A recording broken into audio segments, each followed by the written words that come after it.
Hello students. तो आज हम इस वीडियो के अंदर हमारी जो रिडक्स रिएक्शन है उसके इंपॉर्टेंट एनसीईआरटी क्वेश्चन करने वाले हैं। तो चलिए स्टार्ट करते हैं। देखो भाई, पहला क्वेश्चन है हमारे पास, fluorine react with ice and result in the change. जो हमारे पास H2O है वो फ्लोरीन के साथ रिएक्ट कर रहा है। देखो भाई, जो H2O है ना, ये H2O है हमारे पास, ये H2O है और ये सॉलिड फॉर्म में है। कहने का मतलब ये आइस की फॉर्म में है और ये हमारे पास फ्लोरीन इसके साथ रिएक्ट कर रहा है, फ्लोरीन गैस इसके साथ रिएक्ट कर रहा है और प्रोडक्ट के अंदर क्या बना रहा है, वो HF गैस और हमारे पास HOF, ये गैसेस फॉर्म के अंदर है दोनों। हमें इस रिएक्शन को जस्टिफाई करना है कि ये एक रिडक्स रिएक्शन है और हमें पता है रिडक्स रिएक्शन क्या होती है।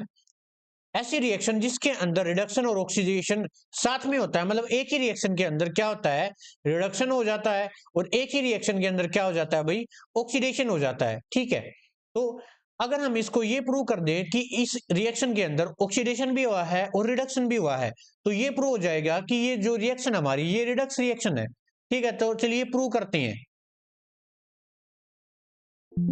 देखो भाई, हमारे पास रिएक्शन कौन सी थी, ये हमारे पास रिएक्शन थी, ये हमारे पास H2O है प्लस में यहाँ पर हमारे पास F2 है। ठीक है, और इन दोनों को आपस में मतलब दोनों रिएक्ट करेंगे, करने के बाद क्या बनेंगे, HF प्लस में और HOF बनेगा। ठीक है, HOF। अब क्या है, देखो H2O के अंदर जो हमारे पास ऑक्सीजन है उसकी ऑक्सीडेशन स्टेट क्या है भाई, -2। और यहाँ पर एक हाइड्रोजन है, उसकी ऑक्सीडेशन स्टेट क्या है हमारे पास, +1 है। दोनों की जोड़कर +2 हो जाएगी। ठीक है, हम यहाँ पर एक की बात कर रहे हैं। जो F2 है यहाँ पर जीरो ऑक्सीडेशन स्टेट के अंदर है क्योंकि ये फ्रीली फॉर्म के अंदर है। ठीक है, यहाँ पर देखो हाइड्रोजन है, इसकी +1 ऑक्सीडेशन स्टेट है और यहाँ पर हमारे पास इसकी -1 ऑक्सीडेशन स्टेट है। ठीक है, यहाँ पर हाइड्रोजन की +1 ऑक्सीडेशन स्टेट है और ऑक्सीजन की -2 है और यहाँ पर फ्लोरीन की हमारे पास +1 ऑक्सीडेशन स्टेट है। देखो भाई, यहाँ पर जो फ्लोरीन है, यहाँ पर फ्लोरीन जीरो ऑक्सीडेशन स्टेट से -1 पर गया है। इसका क्या हो रहा है, यानी ऑक्सीडेशन स्टेट डिक्रीज हुई है, यानी इसका हमारे पास क्या हो रहा है, रिडक्शन हो रहा है। ठीक है, यानी ऑक्सीडेशन स्टेट क्या हो गई है, रिड्यूस हो गई है, कम हो गई है। ठीक है, ऑन द अदर हैंड अगर हम आगे चल के देखें तो F2 है यहाँ पर +1 ऑक्सीडेशन स्टेट के अंदर चला गया है, जीरो से +1 पर चला गया है, यानी कि क्या हो गया है, ऑक्सीडेशन हो गया है। ऑक्सीडेशन नंबर का बढ़ना यानी ऑक्सीडेशन। ठीक है, तो यहाँ पर क्या हो गया है, ऑक्सीडेशन स्टेट बढ़ गई है, जीरो से +1 चली गई है, लेकिन यहाँ पर क्या हो रहा है, HF के अंदर जीरो से -1 में चली गई है। ठीक है, तो हमें पता चल गया यहाँ पर ऑक्सीडेशन भी हो रहा है, रिडक्शन भी हो रहा है। इससे पता चल गया कि ये एक रिडॉक्स रिएक्शन है। ऑन द अदर हैंड हम ये बता सकते हैं कि देखो इस रिएक्शन के अंदर एक ही मॉलिक्यूल का क्या हो रहा है, रिडक्शन हो रहा है और एक ही मॉलिक्यूल का क्या हो रहा है, ऑक्सीडेशन हो रहा है। तो ऐसी रिएक्शन जिसके अंदर एक ही मॉलिक्यूल का ऑक्सीडेशन हो रहा हो और एक ही मॉलिक्यूल का रिडक्शन हो रहा हो, उस रिएक्शन को क्या बोलते हैं, डिस्प्रोपोर्शनेशन रिएक्शन। ठीक है, कौन सी बोलते हैं बताओ।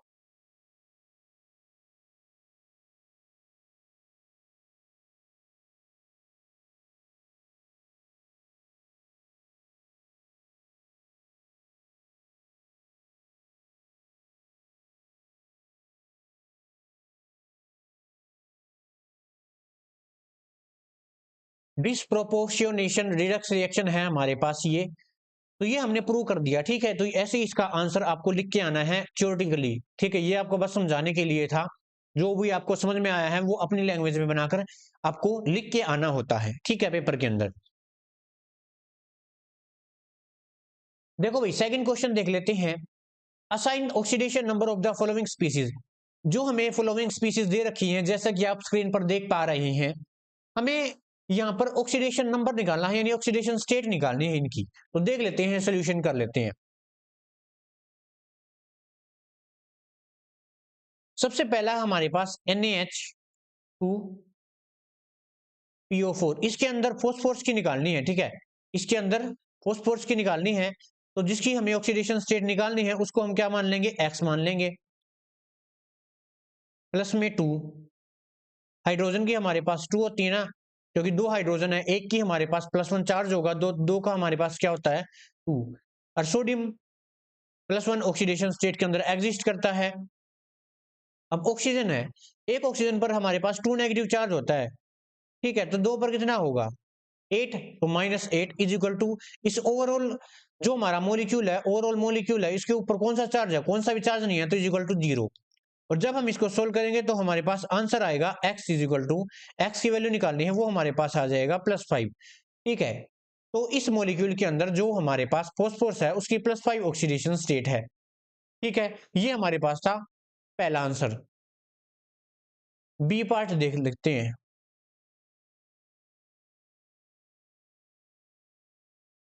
NaHSO4,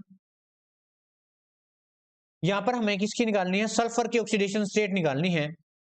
इसकी हमें x मान ली, प्लस हाइड्रोजन का 1 हो गया ऑक्सीडेशन नंबर, सोडियम का भी 1 होता है। और यहाँ पर हमारे पास जैसे हमने इसके अंदर किया था, एक ऑक्सीजन के ऊपर 2 नेगेटिव चार्ज होता है, तो 2 के ऊपर 4 के ऊपर 8 होगा, क्योंकि यहाँ पर O4 है ना इसलिए। और ओवरऑल मॉलिक्यूल के ऊपर कोई भी चार्ज नहीं है, वो 0 है। तो जब हम इसको सोल्व करेंगे तो x की वैल्यू कितनी आ जाएगी बताओ, +6 आ जाएगी। और यहाँ पर हमारे पास इस मॉलिक्यूल के अंदर जो सल्फर की ऑक्सीडेशन स्टेट है वो कितनी है भाई, +6 ऑक्सीडेशन स्टेट है। ठीक है, आया समझ में। ये सारे ऐसे ही सोल्व करने हैं। सी पार्ट देख लेते हैं।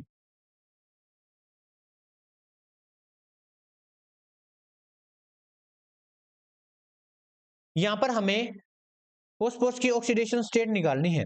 देखो भाई, जिसकी ऑक्सीडेशन स्टेट निकालनी है उसको हम x मानते हैं, लेकिन यहाँ पर तो 2 है इसलिए इसको 2x मानेंगे। ठीक है, और यहाँ पर एक ऑक्सीजन के पास -2 नेगेटिव चार्ज होता है, यानी 2 नेगेटिव चार्ज होता है। ठीक है, तो 7 के ऊपर कितना होगा बताओ, 14,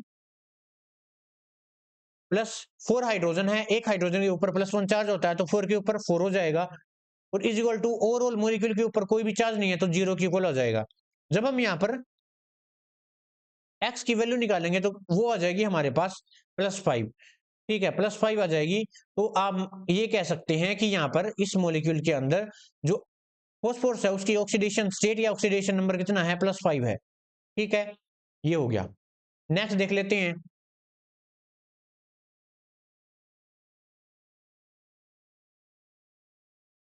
हमारे पास डी पार्ट है, K2MnO4। यहां पर हमें मैग्नीज की निकालनी है ऑक्सीडेशन स्टेट, जिसकी ऑक्सीडेशन निकालनी है उसे x मान लो। माइनस एक ऑक्सीजन के ऊपर कौन सा चार्ज होता है बताओ, जैसा हम पिछले एग्जांपल्स के अंदर करके आए हैं। ये आप खुद से सोल्व करने की कोशिश कीजिए वीडियो को पॉज करके। ठीक है, यहाँ पर आ जाएगा -8, और यहाँ पर हमारे पास +2 आ जाएगा, क्योंकि जो हमारे पास पोटेशियम होता है उसकी वैलेंसी होती है 2, क्योंकि ये हमारे पास फर्स्ट ग्रुप के अंदर एग्जिस्ट करता है ना। जिस टाइप से सोडियम की हमने +1 मानी थी ना, उसी टाइप से इसकी भी हमें 1 माननी होगी। ओवरऑल मॉलिक्यूल के ऊपर कितना चार्ज होता है हमारे पास बताओ, यहाँ पर ओवरऑल मॉलिक्यूल के ऊपर कौन सा चार्ज है, कोई भी चार्ज नहीं है, तो 0 की इक्वल हो जाएगा। और जब हम x की वैल्यू निकालेंगे तो कितनी आएगी भाई, हमारे पास +6 ऑक्सीडेशन स्टेट आएगी। और ये हमारे पास है। ठीक है, ये आंसर आ गया। नेक्स्ट हम देख लेते हैं ई पार्ट, CaO2। ठीक है, यहां पर हमें किसकी ऑक्सीडेशन स्टेट निकालनी है, ऑक्सीजन की। देखो भाई, हमें जैसे पेपर के अंदर अगर ये क्वेश्चन आएंगे ना, आपको यहाँ पर अंडरलाइन करके देखा कि किसकी ऑक्सीडेशन स्टेट निकालनी है। जैसे यहाँ पे फॉस्फोरस की निकालनी थी, ऐसे अंडरलाइन करके देगा। यहाँ पर हमें सल्फर की निकालनी थी, ऐसे अंडरलाइन कर देगा। ठीक है, पेपर वाला। यहाँ पर हमें फॉस्फोरस की निकालनी थी ऐसे, यहाँ पर मैग्नीज की ऐसे, यहाँ पर ऑक्सीजन की निकालनी है, आगे देख लेंगे। यहाँ पर देखो, कैल्शियम है, उसके ऊपर चार्ज कितना होता है, 2। और यहाँ पर हमें हमारे पास 2 ऑक्सीजन है, तो 2x मानेंगे। ठीक है, और ओवरऑल चार्ज हमारे पास कुछ भी नहीं है, तो जब हम x की वैल्यू निकालेंगे तो हमारे पास -1 आ जाएगी। और ये हमारे पास ऑक्सीडेशन स्टेट है किसकी, ऑक्सीजन की, यहां पर इस मॉलिक्यूल के अंदर। नेक्स्ट देख लेते हैं एफ पार्ट। यहां पर हमें बोरॉन की निकालनी है, NaBH4। जिसकी ऑक्सीडेशन स्टेट निकालनी है उसकी x मान लो, यहाँ पे +1, और यहाँ पर हमारे पास +4 इज इक्वल टू 0, क्योंकि ओवरऑल 0 चार्ज है ना, इसलिए।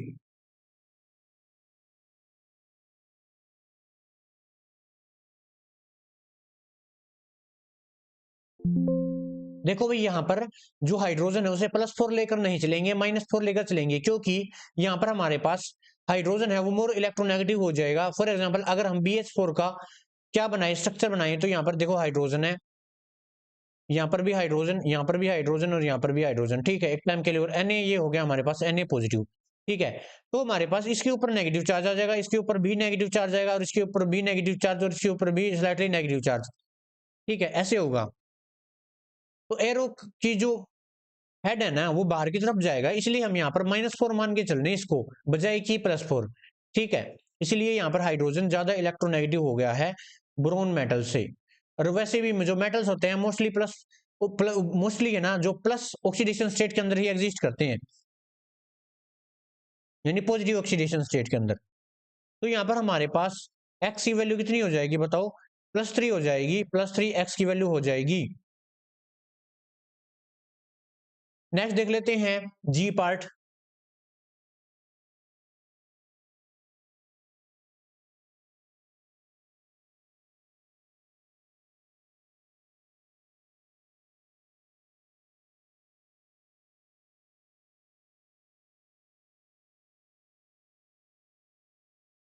यहाँ पर हमें सल्फर की ऑक्सीडेशन स्टेट निकालनी है, तो इसको हम क्या मान लेंगे, 2x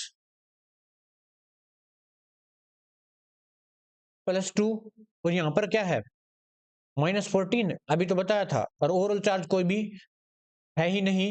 तो यहाँ पर जब हम x की वैल्यू निकालेंगे तो हमारे पास कितनी आ जाएगी,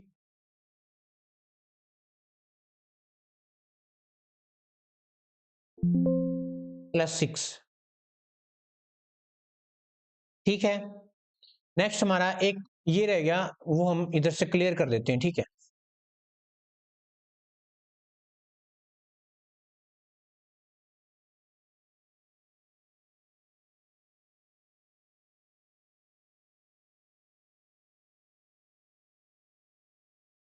ये हमारे पास है पोटेशियम एल्यूमिनियम सल्फेट और 12H2O, ठीक है। इसमें हमें सल्फर की ऑक्सीडेशन स्टेट निकालनी है, तो जिसकी ऑक्सीडेशन स्टेट निकालनी है उसकी हम x मानेंगे। और यहां पर हमारे पास ऑक्सीजन पर कितना चार्ज होता है बताओ, 2 होता है ना, -2, और यहाँ पर 4 है तो 8 हो गया, और बाहर हमारे पास 2 था।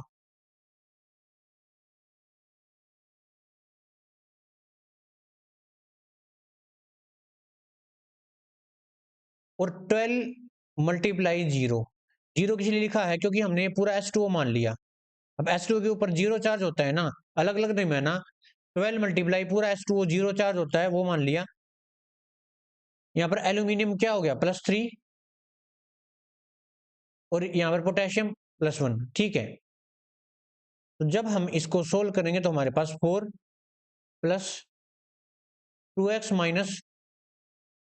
16 = 0, ये आ जाएगा। यहाँ पे = 0 रखेंगे, तो जब हम x की वैल्यू निकालेंगे तो हमारे पास कितनी आ जाएगी, +6 आ जाएगी। तो यहाँ पर हमारे पास सल्फर की ऑक्सीडेशन स्टेट कितनी है, +6 है, ठीक है। ऐसे सोल्व करने हैं भाई ये।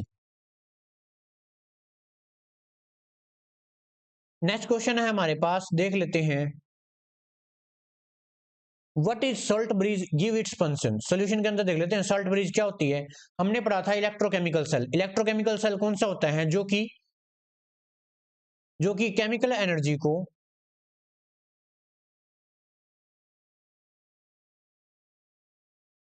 केमिकल एनर्जी को किसके अंदर कन्वर्ट करता है बताओ, इलेक्ट्रिकल एनर्जी को। और हम उसके अंदर एक सॉल्ट ब्रिज का यूज करते हैं, तो उसके बारे में ही बताना है। तो देखो देखो भाई, यहाँ पर आप स्क्रीन पर देख पा रहे हैं, यहाँ पर हमारे पास कोई भी एक इलेक्ट्रोकेमिकल सेल है, इसके अंदर जो आपको ये दिख रहा है ना, देखो ये इसको हम क्या कहते हैं, इसको हम क्या कहते हैं, इसी को हम सॉल्ट ब्रिज कहते हैं।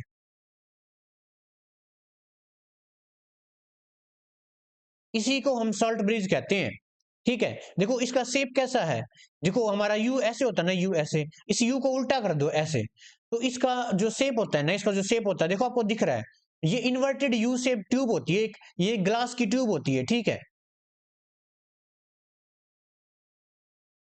ये एक ग्लास की ट्यूब होती है जिसको हम सॉल्ट ब्रिज कहते हैं।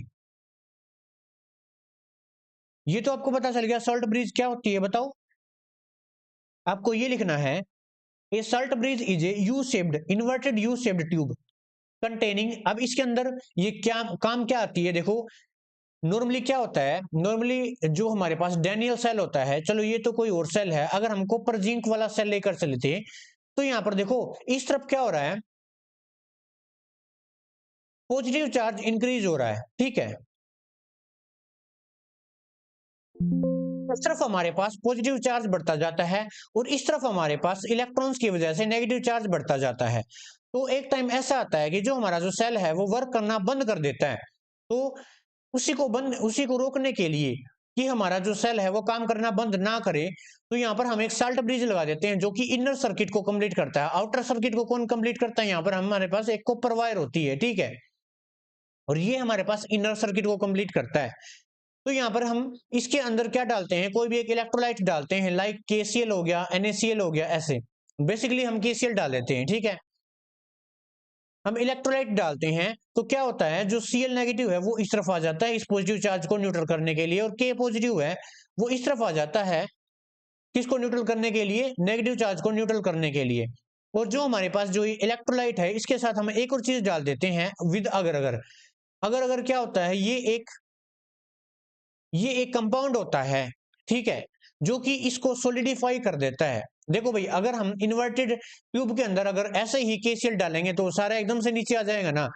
तो यहाँ पे अगर के साथ मिलाकर उसे डाला जाता है ताकि वो थोड़ा सा सोलिडिफाइड हो जाए और आराम आराम से करके हमारे सोल्यूशन के अंदर आए, ठीक है। तो ये होता है। उसके बाद इसके फंक्शंस क्या है, इसके फंक्शन है हमारे पास, पहला फंक्शन है हमारे पास ये इनर सर्किट को कंप्लीट करता है, it complete the inner circuit. और ये सेल की जो न्यूट्रलिटी है उसको मेंटेन करता है, इट मेंटेन द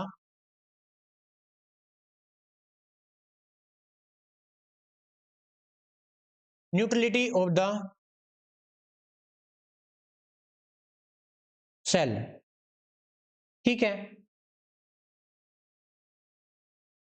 तो ये हमारे पास इसके फंक्शन थे और साल्ट ब्रिज के बारे में आपको पता लग गया। देखो भाई, ये हमारे पास नेक्स्ट क्वेश्चन है, what is an electrochemical cell, discuss the working of zinc copper zinc cell, ठीक है।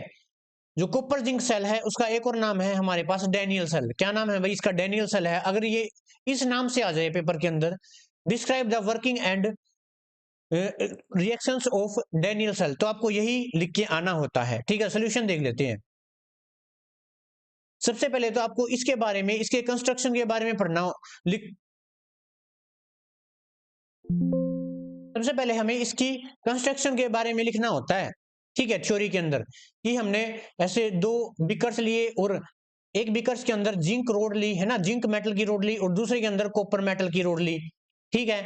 ये हमारे पास रोड है, और हमने जिस मेटल की जो रोड ली है ना, उसी के इलेक्ट्रोलाइट का हमें सोल्यूशन लेना होता है। फॉर एग्जांपल, अगर यहाँ पे हमने जिंक रोड ली है ना, तो ZnSO4 सोल्यूशन लिया है, और यहाँ पे हमें कॉपर रोड ली है तो कॉपर सल्फेट का ही सोल्यूशन लेना है। कहने का मतलब, जिस मेटल की हमने रोड ली है उसी का हमें इलेक्ट्रोलाइट लेना होता है, ठीक है, किसी और का नहीं लेना होता।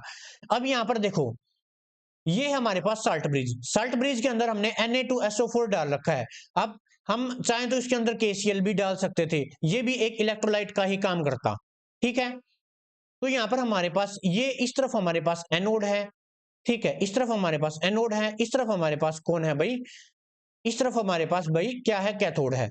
एनोड के ऊपर होता है हमारे पास नेगेटिव चार्ज, कैथोड के हमारे पास होता है हमारे पास पॉजिटिव चार्ज, ठीक है। इलेक्ट्रॉन हमेशा यहाँ पे पॉजिटिव की तरफ जाएंगे, और जिस तरफ इलेक्ट्रॉन जाएंगे करंट उससे अपोजिट डायरेक्शन में जाएगा, तो हमारे पास जो करंट होगा वो इस तरफ जाएगा, ठीक है। क्योंकि आप फिजिक्स के अंदर भी पढ़ते हैं, जिस तरफ इलेक्ट्रॉन जाते हैं उसके अपोजिट साइड में क्या चलता है, करंट चलता है, ठीक है। ये हो गया। यहाँ पर हमने Na2SO4 ले रखा था, तो क्या होगा, SO4 2 नेगेटिव इस तरफ आएगा, यहाँ पर विद अगर अगर ले रखा है ये, और हमारे पास Na2 पॉजिटिव यहाँ पर इस तरफ आएगा, ठीक है, इसके अंदर। तो ये हमारे पास कंस्ट्रक्शन थी। तो हमें क्या क्या लेना होता है, अब क्या होगा, यहाँ पर एनोड होगा। एनोड पे हम क्या होता है, हमारे पास ऑक्सीडेशन होता है। एनोड पे हमारे पास क्या होता है, देखो ये हमारे पास एनोड, एनोड पे क्या होता है, ऑक्सीडेशन। एनोड पे ऑक्सीडेशन होता है, ऑक्सीडेशन का मतलब होता है हमारे पास क्या होता है, ऑक्सीडेशन नंबर का बढ़ना, और वो कब बढ़ेगा, जब हमारे इलेक्ट्रॉन है वो लॉस होंगे, लॉस ऑफ इलेक्ट्रॉन, ठीक है। और यहाँ पर हमारे पास कौन है, इस तरफ कौन है, जिंक है ना, तो जिंक क्या करेगा, अपने इलेक्ट्रॉन को लॉस करेगा। जिंक है वो जिंक 2 पॉजिटिव के अंदर कन्वर्ट हो जाएगा अपने इलेक्ट्रॉन को, 2 इलेक्ट्रॉन को लॉस करने के बाद। और देखो ये इलेक्ट्रॉन है, 2 इलेक्ट्रॉन यहाँ पर जा रहे हैं, इस तरफ यहाँ पर जा रहे हैं, ठीक है। ये तो था एनोड। अब हम बात करेंगे कैथोड की। कैथोड पे क्या होगा भाई, कैथोड पर क्या होगा, कैथोड पर हमारे पास क्या होगा, रिडक्शन होगा। कैथोड पर हमारे पास रिडक्शन होगा, और रिडक्शन, जो हमारे पास रिडक्शन होता है यानी ऑक्सीडेशन नंबर का घटना, यानी हमारे पास क्या होगा, gain of electron, gain of electron. और गेन ऑफ इलेक्ट्रॉन कौन करेगा भाई, कॉपर करेगा, क्योंकि कॉपर किसका काम कर रहा है, कैथोड का। जो कॉपर 2 पॉजिटिव है वो 2 इलेक्ट्रॉन को, जो यहाँ से जो इलेक्ट्रॉन गए थे वो इलेक्ट्रॉन को ले करके किस में कन्वर्ट हो जाएगा, कॉपर सॉलिड के अंदर कन्वर्ट हो जाएगा, ठीक है। ऐसे होगा।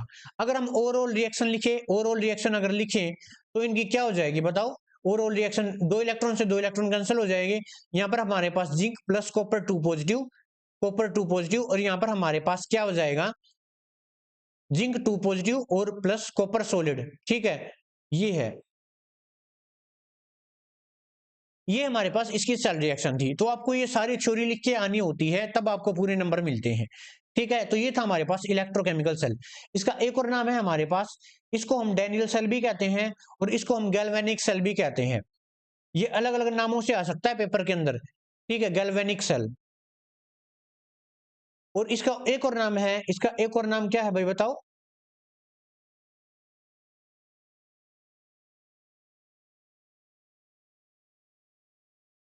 इसका एक और नाम है वोल्टाइक सेल, ठीक है। वोल्टाइक सेल भी इसे बोला जाता है। इलेक्ट्रोकेमिकल सेल के अलग अलग नाम है, डैनियल सेल और गैल्वेनिक सेल और वोल्टाइक सेल, ठीक है। तो ये हमारे पास ऐसे क्वेश्चन करके आने होते हैं। नेक्स्ट देख लेते हैं, नेक्स्ट क्वेश्चन देख लेते हैं। Given the standard electrode potential, हमें ई नोट ऑफ द सेल दिया गया है, हमें ई नोट ऑफ द सेल दिया गया है सभी, ठीक है, अलग अलग मेटल्स का। यहाँ पर हमें पोटेशियम का दिया गया है, यहाँ पर हमें सिल्वर का, और यहाँ पर मरकरी का, और यहाँ पर मैग्नीशियम मेटल का। और सभी का जो इलेक्ट्रोड पोटेंशियल दिया गया है, सभी का रिडक्शन पोटेंशियल दिया गया है। देखो सभी का रिडक्शन हो रहा होगा, यहाँ पर पॉजिटिव से जीरो ऑक्सीडेशन स्टेट पर जा रहा है, यहाँ पर भी किसी का भी ऑक्सीडेशन पोटेंशियल नहीं दे रखा है ना, यहाँ पर सभी का रिडक्शन पोटेंशियल दे रखा है। तो ये और भी आसान हो गया। हमें क्या करना है, arrange those metal in their increasing order of their reducing power. In reducing power के बेस पर क्या करना है, इनको अरेंज करना है कि कौन ज्यादा रिड्यूसिंग है, कौन कौन कम है, ऐसे। तो सबसे पहले देखो, हमने एक टॉपिक किया था जिसका नाम था इलेक्ट्रोकेमिकल सीरीज। उसके अंदर क्या था, उसके अंदर धीरे धीरे नीचे की तरफ जा रहे थे। हमारा जो स्टैंडर्ड रिडक्शन पोटेंशियल है, स्टैंडर्ड रिडक्शन पोटेंशियल सेल का, उसकी वैल्यू है वो इंक्रीज हो रही थी, मेटल की वैल्यू है उनकी इंक्रीज हो रही थी, ठीक है। और सबसे ऊपर कौन था हमारे पास, सबसे ऊपर हमारे पास था रिड्यूसिंग पावर यानी रिड्यूसिंग एजेंट, रिड्यूसिंग पावर जिसकी सबसे ज्यादा हो। और नीचे था जिसकी ऑक्सीडेशन पावर सबसे ज्यादा हो, ठीक है, ऑक्सीडेशन पावर सबसे ज्यादा हो। लेकिन पूछ क्या रखा है, जिसकी रिड्यूसिंग पावर सबसे ज्यादा है, तो यानी कि जिसका सबसे कम वैल्यू मिलेगी ई नोट ऑफ द सेल की, वो सबसे ज्यादा रिड्यूसिंग पावर उसकी होगी। तो यहाँ पर देखो सबसे कम वैल्यू किसकी है, यहाँ पर एजी की है। देखो किसकी है, यहाँ पर हमारे पास है, सबसे कम देखनी है पहले, पोटेशियम की है, तो ये लिख देंगे। उससे कम मैग्नीशियम, क्रोमियम, एच और एजी, ठीक है। ऐसे बस ये इसका आंसर यही था, ऐसे आपको अरेंज करना है, ठीक है, इनके बेसिस पर। देखो भाई हमारे पास ये क्वेश्चन है, इसके अंदर हमें इस रिडक्स रिएक्शन को बैलेंस करना है और हमें मीडियम दे दिया गया है एसिडिक। ये आपको लिखा हुआ मिलेगा भाई, ठीक है, मीडियम एसिडिक है या बेसिक है, ठीक है। तो इसको कैसे सोल्व करना है वो हम देख लेते हैं। सबसे पहले इनकी ऑक्सीडेशन स्टेट निकालो। Fe2 पॉजिटिव है, यानी कि हमें शुरुआत में ये निकालना है कि किसका ऑक्सीडेशन हुआ है और किसका रिडक्शन हुआ है, ठीक है। ये हो गया। यहां पर देखो क्रोमियम है, इसकी ऑक्सीडेशन स्टेट निकालने ना +6 आएगी, ठीक है। यहाँ पर इसकी +3 ऑक्सीडेशन स्टेट है, +6 से +3 पर गया है, तो यहाँ पर क्या हुआ है, रिडक्शन हुआ है, क्योंकि ऑक्सीडेशन स्टेट डिक्रीज हुई है, तो यहाँ पर हमारे पास रिडक्शन हुआ है। यहाँ पर Fe का देखो, Fe है, +2 से +3 ऑक्सीडेशन स्टेट पर गया है, तो इसका ऑक्सीडेशन नंबर इंक्रीज हुआ है ना, ऑक्सीडेशन नंबर इंक्रीज हुआ है, इसका मतलब यहाँ पर क्या हुआ है भाई, ऑक्सीडेशन हुआ है। ये पता चल गया। अब इन दोनों को, इस रिएक्शन को ऑक्सीडेशन हाफ और रिडक्शन हाफ के अंदर ऐसे डिवाइड कर दो, ठीक है। हम इस तरफ लिख लेते हैं ऑक्सीडेशन हाफ,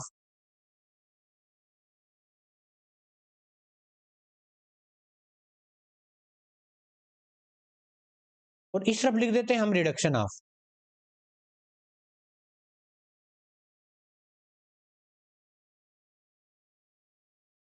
क्या होगा यहाँ पर, ऑक्सीडेशन हाफ की तरफ कौन था हमारे पास, Fe था, Fe2 पॉजिटिव से Fe3 पॉजिटिव पर गया है, ठीक है।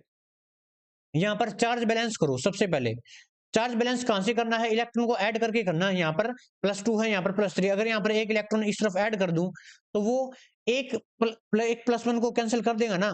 फॉर एग्जाम्पल देखो, Fe2 पॉजिटिव है, यहाँ पर अगर मैं ऐसे कर दूं Fe3 पॉजिटिव +1 इलेक्ट्रॉन, तो चार्ज बैलेंस हो गया ना, ये नेगेटिव चार्ज आ गया, ये पॉजिटिव है, एक पॉजिटिव एक नेगेटिव को कैंसिल आउट करेगा, +2 बचेगा, तो सिंपली सी बात है, ये हो गया,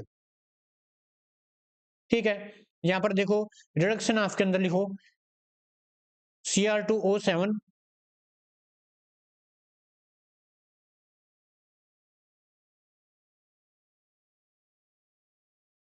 इसका भी हमें चार्ज बैलेंस करना है। पहले क्रोमियम बैलेंस कर दिए, है ना, इस तरफ 2 थे, इस तरफ 1 था।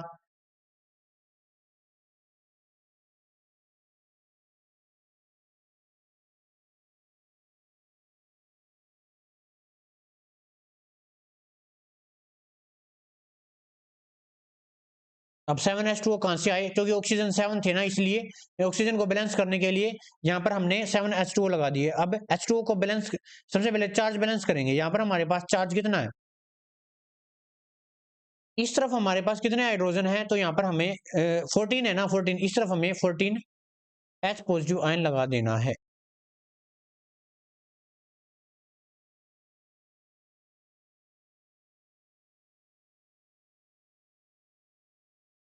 (7H2). अब इस तरफ हमारे पास चार्ज कितना है, +14 तो ये और 2 नेगेटिव ये, यानी +12 चार्ज इस तरफ है, और यहाँ पर हमारे पास कितना है, देखो यहाँ पर एक क्रोमियम के ऊपर हमारे पास 3 पॉजिटिव है, तो 2 के ऊपर +6 है, यहाँ पर +6 है। यहाँ पर अगर यहाँ पर हमें 6 इलेक्ट्रॉन को ऐड कर दूं, 6 इलेक्ट्रॉन को अगर यहाँ पर ऐड कर दे, तो हमारे पास चार्ज बैलेंस हो जाएगा।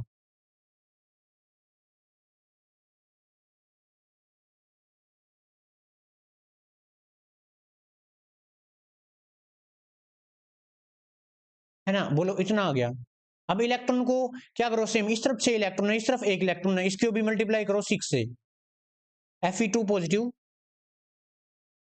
इलेक्ट्रॉन हमेशा बराबर होने चाहिए, और वो क्योंकि वो एक दूसरे से कैंसिल आउट हो जाते हैं, 6 से मल्टीप्लाई कर दी।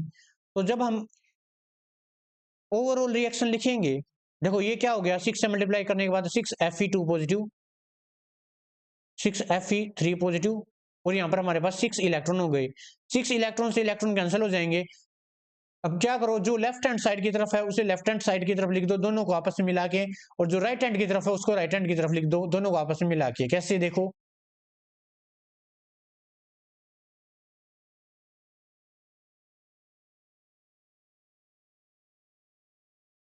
6Fe2 पॉजिटिव,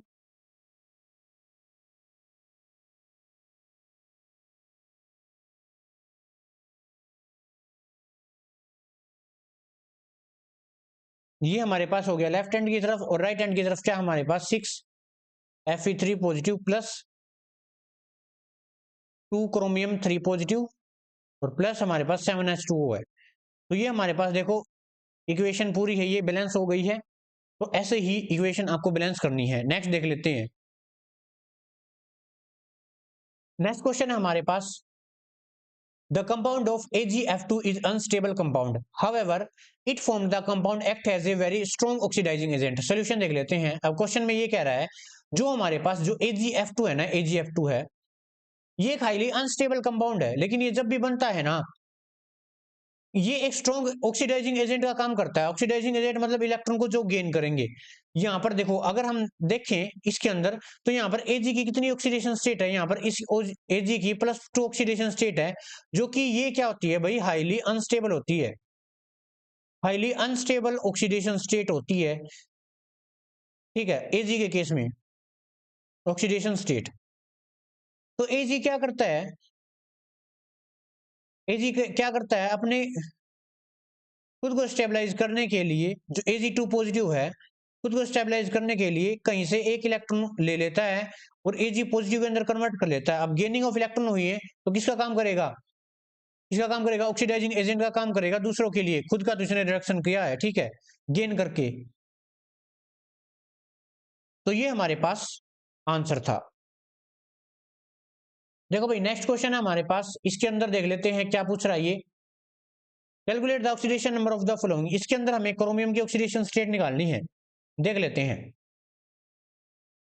सोल्यूशन के अंदर, क्रोमियम 2O7, ठीक है, ये है। यहाँ पर हमने जिसकी ऑक्सीडेशन स्टेट निकालनी है उसको x मानो, यहाँ पर 2 है तो 2x मान लिया, प्लस यहाँ पर देखो ऑक्सीजन के ऊपर 2 नेगेटिव चार्ज है, तो हमारे पास जो ऑक्सीजन है वो कितने हैं, तो यहाँ पर हमारे पास कितना आ जाएगा, -14। और ओवरऑल मॉलिक्यूल के ऊपर चार्ज कितना है, -2 है, तो -2 लगा दो। तो यहाँ पर हमारे पास 2x -14 इज इक्वल टू -2।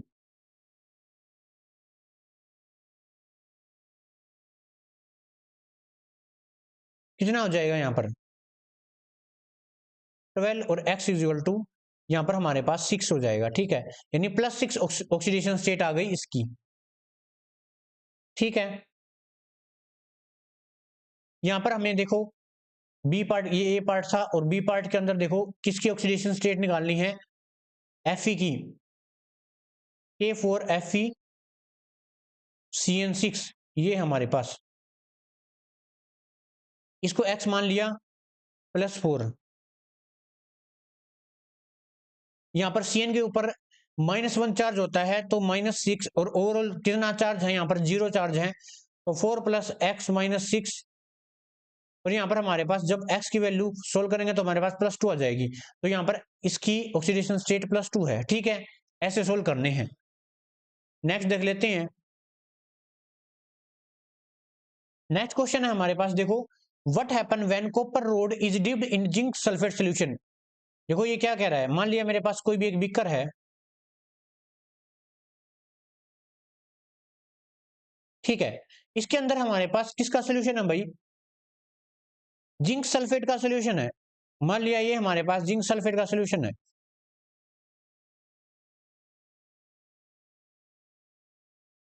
ये हमारे पास ZnSO4 का सोल्यूशन है, और ये कह रहा है कि हमें जो कॉपर की रोड है वो इसके अंदर डीप कर दिया ऐसे। ये हमारे पास किसकी रोड है, कॉपर की रोड। तो अब क्या होगा, अब रिएक्शन क्या होगी इसके अंदर, ये पूछ रहा है ये। तो आंसर में क्या आएगा, आंसर में आएगा नो रिएक्शन, कोई भी रिएक्शन नहीं होगी। क्यों नहीं होगी, क्योंकि जो कॉपर है वो लेस रिएक्टिव है किससे, जिंक से, इसलिए, ठीक है। तो ये हमारे पास इंपॉर्टेंट क्वेश्चन थे, तो इस वीडियो के अंदर इतना ही। Next important question next video के अंदर देखेंगे, तब तक के लिए थैंक यू।